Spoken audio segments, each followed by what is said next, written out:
Salut et bienvenue dans un nouveau petit tutoriel où aujourd'hui je vous propose de parler du local storage. Alors le local storage, qu'est-ce que c'est? C'est tout simplement un système qui va vous permettre de sauvegarder des informations sur le navigateur de votre client. Donc c'est quelque chose qui est disponible sur à peu près tous les navigateurs modernes, donc IE 8 et supérieur, Chrome, Firefox et Opera.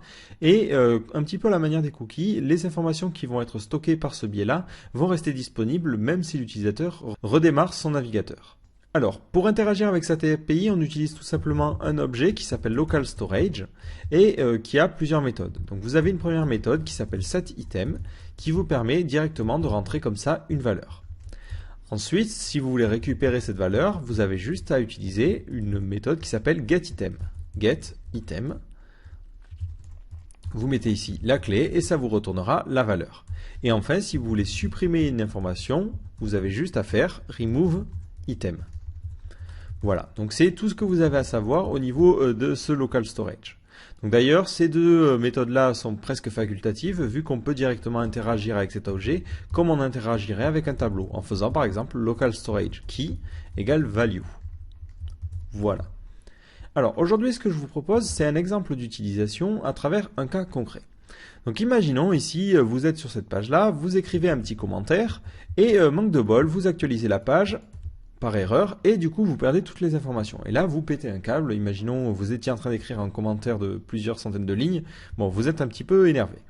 Alors avec le local storage, ce qu'on va faire c'est qu'on va mettre en mémoire les informations qui sont tapées directement par l'utilisateur.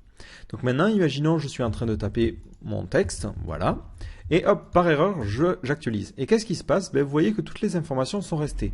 De la même manière, si je vais sur d'autres pages, donc par exemple je vais sur mon site, ensuite je vais sur n'importe quelle page, si je reviens sur ma page, vous voyez qu'automatiquement les informations ont été sauvegardées. Et ça me permet de ne jamais perdre ce que j'étais en train de faire. Donc on est parti. Donc on est parti. Ici j'ai créé une page HTML standard, j'ai créé deux formulaires. Donc au niveau des formulaires, ils sont relativement basiques, si ce n'est que sur chaque input et chaque text area, j'ai mis un ID bien particulier et un ID unique. Donc là, chaque champ que vous voyez ici a un ID différent. Et j'ai créé deux pages qui ont la même structure. Voilà.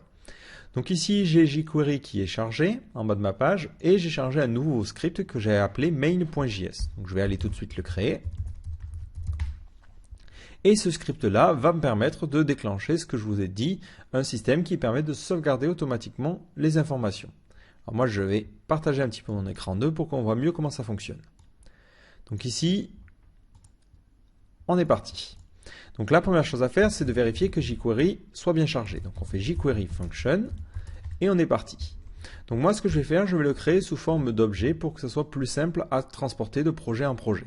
Donc ici, je vais créer une nouvelle fonction de jQuery que je vais appeler formBackup. Donc ici, je fais $.fn.formBackup égale function et cette fonction ne prend aucune option. Du coup, ensuite, si je veux l'appliquer par exemple à tous mes formulaires, j'ai juste à faire form, point, et ma nouvelle méthode. Ici, formBackup.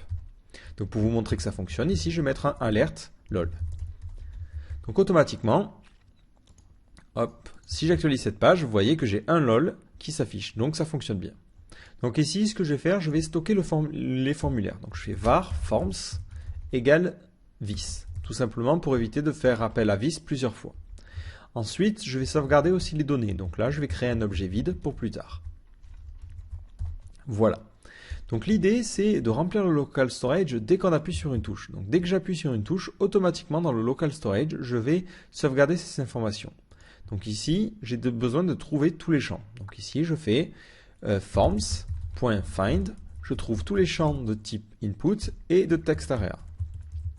Et dès qu'on va appuyer sur une touche, donc key up, je vais lancer une fonction qui me permettra de remplir le local storage.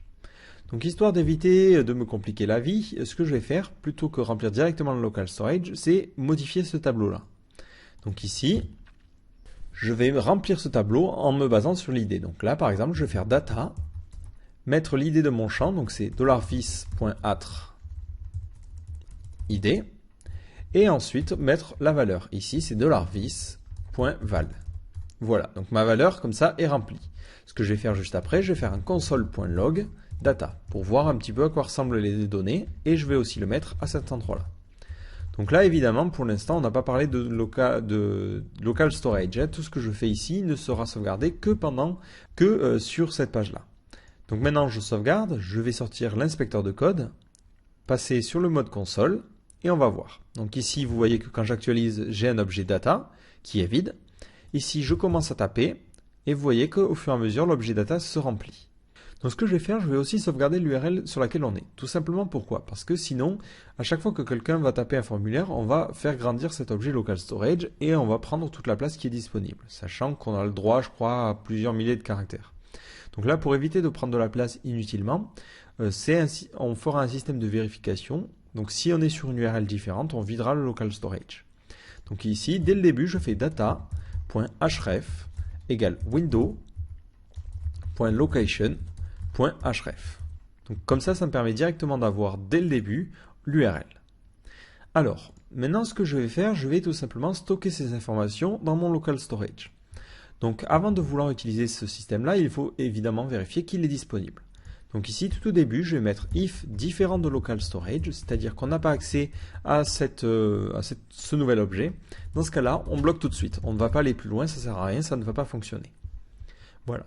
Donc ici, moi, ce que je vais faire dans local storage, c'est sauvegarder mes données. Mais comme je vous l'ai dit, on ne peut absolument pas, et ça c'est très très important, sauvegarder un objet. Donc ici, au niveau de mon set item, je vais mettre le nom de ma clé, donc je vais l'appeler form backup. Et au niveau de ma valeur, tout ce que je vais faire, je vais tout simplement sérialiser l'objet. Donc ici, je fais json.stringify. Oui, c'est une méthode qui existe vraiment, hein. Et au niveau de mon stringify, je mets directement les données. Voilà. Donc maintenant, au lieu de mettre mes console log data, je mets console log local storage. Voilà. Donc je vais vous montrer tout de suite. Donc là, hop, c'est un S majuscule, hein, ici. Donc ça c'est très très très important, faites attention aux majuscules. Donc là, vous voyez dans le local storage, bon, j'ai déjà des informations. Ces informations, vous ne les aurez pas. Moi, elles viennent de mon exemple de tout à l'heure. Donc ici, ce que je vais faire, je vais nettoyer cet objet avant d'aller plus loin en faisant un local storage.remove item form backup. Voilà, juste histoire de le nettoyer et ensuite je le supprime. Voilà, donc là, vous voyez maintenant, au niveau du form backup, je n'ai absolument rien. Je commence à taper des informations. Je réactualise et qu'est-ce que vous voyez au niveau du storage? Vous voyez que j'ai mon objet sous forme de chaîne de caractères. Donc là, j'ai le href qui contient l'URL et ensuite j'ai le champ qui contient les informations. Donc là, c'est très très bien. Maintenant, ce que je vais faire, je vais faire la seconde partie. C'est-à-dire que si j'actualise la page et que j'ai des informations dans le local storage, il faut que je les utilise. Donc là, juste avant, on est parti. Donc là, on va mettre un petit peu de commentaires. On récupère les infos du local storage. Donc if local storage, donc on va vérifier est-ce que déjà on a notre clé form backup. Si on n'a pas notre clé, c'est pas la peine d'aller plus loin. Donc si on a notre clé, ce que je vais faire, je vais parser les informations parce que vous vous souvenez, je l'ai sous forme d'une chaîne de caractères, ce qui n'est pas forcément très pratique à utiliser. Donc ici, je vais sauvegarder ça dans une variable que je vais appeler ls comme local storage. Donc ici, je vais mettre var ls égale false par défaut. Et ici, si j'ai des informations, je vais automatiquement les parser. Donc là, je fais ls égale json, donc le même objet que tout à l'heure, et je parse. Parse, et qu'est-ce que je parse? Je parse tout simplement ces informations-là. Hop, comme ceci. Et automatiquement, juste après, je vais faire un petit console log pour qu'on voit si on a tout correctement. Donc là, c'est ls. Voilà. Donc là, vous voyez, je fais un console log et j'ai un objet qui contient mes différentes informations. Donc vous voyez que le parse fonctionne très bien. Donc ça, c'est une méthode plutôt sympa, tout simplement pour convertir un objet sous forme de JSON et ensuite pouvoir le parser simplement. Donc mon objet est parsé. Maintenant, ce que je vais avoir besoin de faire, c'est tout simplement remplir les champs. Mais attention, il ne faut pas que je les remplisse si on est sur une autre page. Donc si par exemple, je suis sur cette page-là, il ne faut pas que j'essaie de remplir les informations. Donc ici, je vais mettre if ls.href, donc le lien dans mon local storage, est égal tout simplement à l'URL de la page courante. Donc ici, je peux mettre window.location.href ou directement datas.href. Donc si je suis sur la même page, alors je suis parti. Donc là, je reviens ici. Donc si je suis sur la même page, qu'est-ce que je vais faire? Je vais parcourir tout simplement cet objet-là et chercher le premier champ qui a l'id fil 1 et lui mettre ça. Donc là, j'ai juste à parcourir. Donc je fais for var id in ls. Donc ici, qu'est-ce que ça fait? Cette boucle va parcourir tout simplement l'objet ls et id contiendra la clé. Donc si par exemple je veux la clé, j'ai juste à faire id. Donc la clé sera alternativement field 1 puis href. Donc ici, évidemment, je ne veux pas remplir si l'id est égal à href. Donc ici, je mets une condition if id est différent de href. Dans ce cas-là, qu'est-ce que je vais pouvoir faire? Je vais prendre le champ qui a l'id qui correspond, donc ici, comme ceci, et ce champ, je vais lui mettre comme valeur tout simplement ce que j'ai récupéré dans le local storage. Donc ici, ça va faire cette ligne-là. Donc automatiquement, si j'actualise, vous voyez qu'est-ce qui se passe? Ce champ a automatiquement été rempli. Par contre, si je vais sur la page index2.html, en n'oubliant pas le HTML, vous voyez que ça n'a absolument rien rempli. Donc ça fait bien attention de remplir les informations que si on est sur la même page que la page où on avait rempli le formulaire. Voilà, donc au niveau de la partie récupération, c'est bon.